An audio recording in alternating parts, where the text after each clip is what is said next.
want to show you how to make a healthy cashew cheese.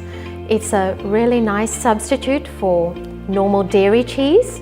What you need is a blender, that's very important. We have 1 cup of water and we have our cashews. I'm using the cashew pieces. They are cheaper, so this is 3/4 cup. I'm going to be using 1/4 cup of lemon juice, and I'm using 3 tablespoons of tahini, and we've got 2 to 3 tablespoons of yeast flakes, and then we have about half a piece of char grilled red capsicum.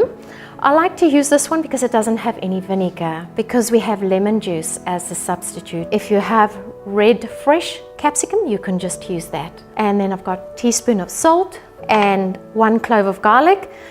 Okay, and then we're going to blend it all up. So we have it nice and smooth.